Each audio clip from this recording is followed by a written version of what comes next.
Hey everyone, so now only two questions are left to complete the unit literature and history, and we are very close to it. The very important and most repeated question is, does literature and ideology share a reciprocal relationship? Explained with the help of Louis Althusser and Perry Macrie's views. तो हमने ये study करना है। सबसे पहले हमें समझना है कि लिटरेचर और आइडियोलॉजी का क्या मतलब होता है। तो लिटरेचर हमें पता है कि वो सारा रिटन वर्क जो हम पढ़ते हैं, लिखते हैं, जो हम चाहे अपने आप को एंटरटेन करने के लिए पढ़ सकते हैं, या खुद को इंस्पायर करने के लिए पढ़ सकते हैं, या फिर किसी को इंस्पायर करने के लिए हम लिख सकते हैं, है ना। बेस्ट वर्क्स शेक्सपियर है, मिल्टन है, कीट्स है, इनके लिखे हुए वर्क्स सब लिटरेचर है, रिटन वर्क्स। आइडियोलॉजी का क्या मतलब है? तो आइडियोलॉजी का मतलब है बिलीफ सिस्टम, सोच। एग्जाम्पल के थ्रू समझाती हूँ कि मेरी आइडियोलॉजी है कि main and women should be treated equally, they should be paid equal wages, equal salaries for the same job. Okay, ऐसा नहीं होना चाहिए कि women should be paid less and main should be paid more. ये चीज़ नहीं होनी चाहिए। Society में इक्वालिटी होनी चाहिए, चाइल्ड लेबर नहीं होना चाहिए। ये मेरी आइडियोलॉजी है। हम मान के चलते हैं कि मेरी आइडियोलॉजी है। अब आइडियोलॉजी का मतलब क्या? थिंकिंग, सोच, जो जैसा हम मानते हैं वो आइडियोलॉजी है। क्वेश्चन क्या है कि does literature and ideology share a reciprocal relationship? इसका मतलब क्या है कि क्या जो लिटरेचर है, कि जिस तरह का वर्क हम पढ़ते हैं, लिखते हैं, जो रिटन वर्क है, क्या वो जो रिटन वर्क है वो हमारी आइडियोलॉजी को, हमारी सोच को चेंज कर सकता है? क्या वो उस पर कोई असर डाल सकता है? कि मतलब एक पर्सन है जो बहुत ही रिजिड सोच का है, जो ये मानता है कि women should not be allowed to work outside at their homes. नहीं, ऐसा नहीं होना चाहिए। They should be married at young age like 20-22 and they should spend their rest of life in homes. Okay, ये उस इंसान का आइडियोलॉजी है, उसकी आइडियोलॉजी है।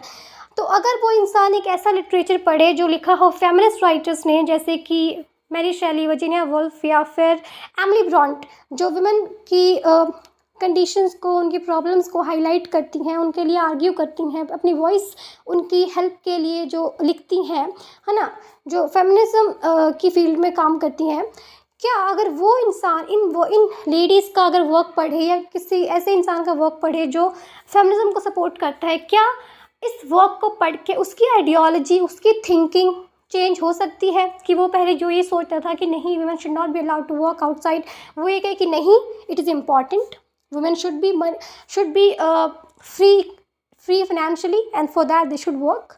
क्या उसकी आइडियोलॉजी चेंज हो सकती है? पहला क्वेश्चन ये है। आधा क्वेश्चन 50%।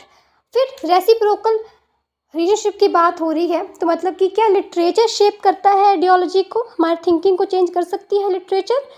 दूसरा क्वेश्चन इसी में है कि क्या हमारी आइडियोलॉजी या फिर आइडियोलॉजी थिंकिंग जो है, क्या वो भी शेप कर सकती है लिटरेचर को? कि मतलब जैसी सोच होगा वैसा ही रिटन वर्क होगा?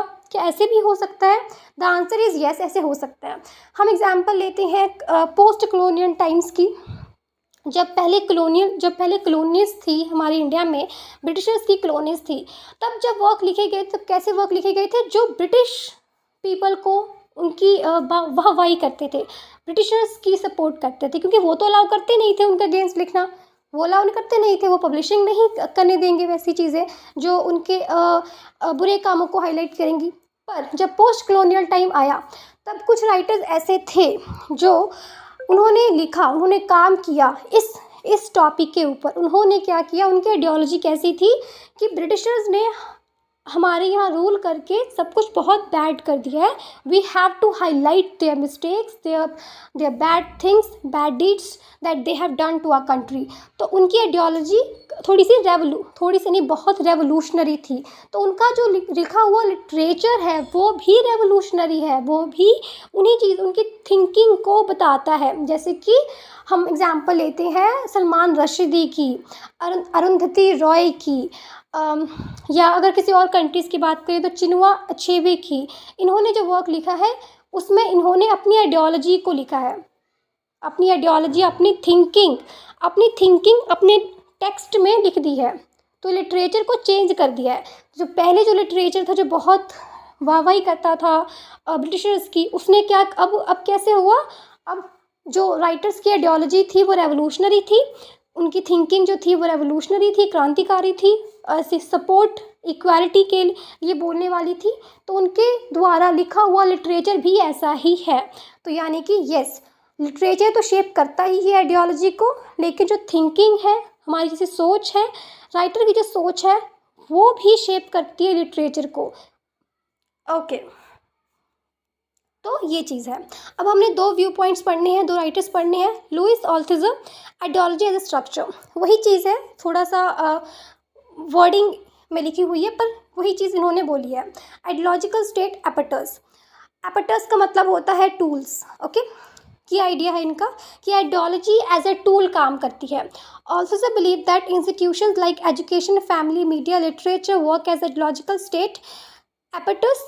दे maintain the power of ruling class and not through violence but shaping. Okay, इन्होंने क्या बोला है कि जो आइडियोलॉजी है वो एक टूल है, और ये जो सोच है ना, जो आइडियोलॉजी है, जो सोच है, ये कहाँ से हमें दिखाई देती है, कौन इसे प्रमोट करता है?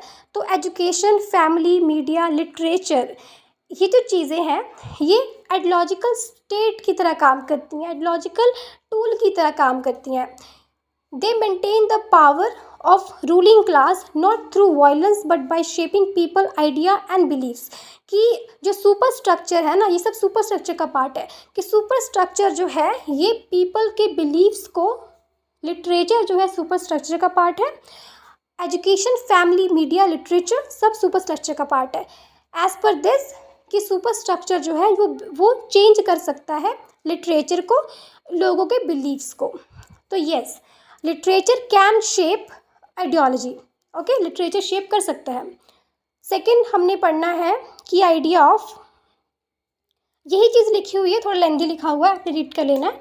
सेकंड व्यू पढ़ना है हमने पैरी मैक्री का, जो कहते हैं कि what is not said is also meaningful. कहते हैं ना, रीड बिटवीन द लाइन्स वाली बात है ये, कि जो चीज़ नहीं बोली गई लिटरेचर में वो भी इंपॉर्टेंट है। लिटरेचर